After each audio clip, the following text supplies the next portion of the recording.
स्वागत है दोस्तों। आज हम जानेंगे संपत्ति हस्तांतरण के तरीके के बारे में, जिसमें आप जानेंगे सेल डीड, गिफ्ट डीड और त्यागनामा। इन तीनों को मैं अच्छे ढंग से परिभाषित करूंगा और आप इस वीडियो को देखने के पश्चात आपको किसी प्रकार का कोई कन्फ्यूजन नहीं रहेगा कि सेल डीड कब करवाना है, गिफ्ट डीड कब होता है और त्यागनामा कब होता है। तो चलिए शुरू करते हैं। सबसे पहले जानते हैं सेल डीड, और जिसका दूसरा नाम है बिक्रीनामा। अब क्या है ये कि सबसे ज़्यादा यही तरीका इस्तेमाल किया जाता है। इसे ट्रांसफ़र डीड या बिक्रीनामा भी कहा जाता है, जिसे सब रजिस्टर्ड ऑफिस में रजिस्टर्ड कराना पड़ता है और इसके बाद प्रॉपर्टी नए मालिक के नाम ट्रांसफ़र होती है।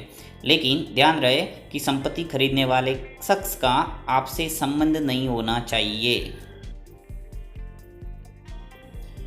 सेल डीड करवाने का फ़ायदा ये है कि धोखाधड़ी से बचते हुए प्रॉपर्टी ट्रांसफ़र करने का बेहद ही आसान तरीका। एक रजिस्टर्ड बिक्रीनामा इस बात का सबूत है कि आपने संपत्ति बेच दी। ये जाली और धोखाधड़ी को रोकने में भी मदद करता है, क्योंकि लेन देन की सारी जानकारी है वो पब्लिक डोमेन में हो जाती है। यानी कह सकते हैं कि सेल डीड है वो किसी अननोन पर्सन को यदि आप प्रॉपर्टी हस्तांतरण करते हैं तो उसके लिए एक बेस्ट तरीका है सेल डीड बिक्रीनामा, क्योंकि इसकी सारी जानकारी है वो एक रजिस्टर्ड ऑफिस के अंदर रजिस्ट्री में इंदराज हो जाती है, जिससे किसी प्रकार की कोई धोखाधड़ी होने से आप बच जाते हैं। तो ये था पहला प्रॉपर्टी हस्तांतरण करने का तरीका। प्रॉपर्टी हस्तांतरण करने का दूसरा तरीका है गिफ्ट डीड। इस दस्तावेज के तहत बिना पैसों के लेन देन के आप अपनी चल और अचल संपत्ति को किसी को तोहफे में दे सकते हैं। अचल संपत्ति को गिफ्ट में देने के लिए आपको स्टैम्प पेपर पर एक डीड बनवानी पड़ती है, साथ ही 2 गवाहों से अटेस्ट कराने के बाद उसे रजिस्ट्रार्ड के दफ्तर में जमा कराना पड़ता है। रजिस्टर्ड एक्ट 1908 के सेक्शन 17 के मुताबिक अचल संपत्ति का रजिस्ट्रेशन अनिवार्य है। ऐसा न कराने पर उसे अवैध माना जाएगा। हालांकि कोई भी चल संपत्ति जैसे ज्वेलरी या कार बिना रजिस्ट्रेशन के किसी को भी गिफ्ट कर सकता है। गिफ्ट डीड ऐसा दस्तावेज है जिसमें बदलाव नहीं किया जा सकता। इसका मतलब है जिसे आपने गिफ्ट दिया है, डीड ट्रांसफ़र होने के बाद वही उसका मालिक है। यानी आपने समझा कि गिफ्ट डीड यदि आप चल और अचल संपत्ति किसी को तोहफे में देना चाहते हैं, यानी बिना पैसे के, तो उसके लिए बेस्ट तरीका है गिफ्ट डीड। इस गिफ्ट डीड में यदि आपने अचल संपत्ति को किसी को तोहफे में दिया है तो उसके लिए रजिस्ट्रेशन करवाना अनिवार्य है, परंतु यदि चल संपत्ति है जैसे कि कोई ज्वेलरी, कार, इस टाइप की कोई संपत्ति है तो उसमें रजिस्ट्रेशन आवश्यक नहीं है। तो गिफ्ट डीड करवाने का फ़ायदा क्या है कि अगर आप अपने रिश्तेदारों को कोई संपत्ति बतौर गिफ्ट देते हैं तो टैक्स की कोई झंझट नहीं रहेगी। और साथ ही कहना चाहूँगा कि यहाँ रिश्तेदारों से मतलब ये है कि पति पत्नी, भाई बहन, या पति पत्नी के भाई बहन, या माता पिता के भाई बहनों से है। और अगर कोई शख्स कोई प्रॉपर्टी मिली है और उस पर टैक्स तभी लगेगा जब स्टैम्प ड्यूटी की वैल्यू है वो 50,000 रुपये को पार कर जाएगी।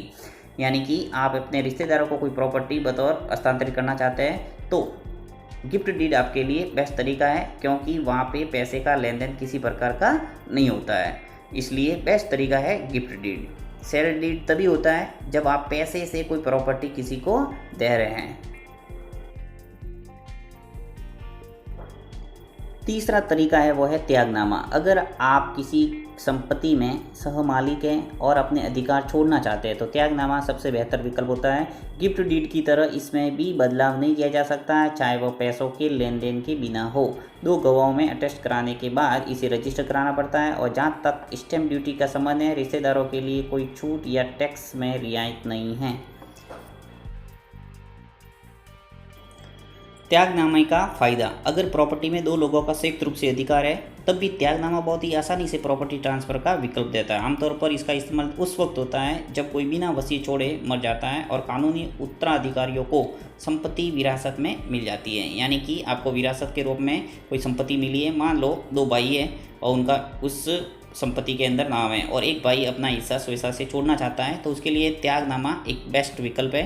त्यागनामा के अंतर्गत आप अपनी जो अधिकार है, यानी अपना नाम है वो स्वेच्छा से उसमें से हटवा सकते हैं।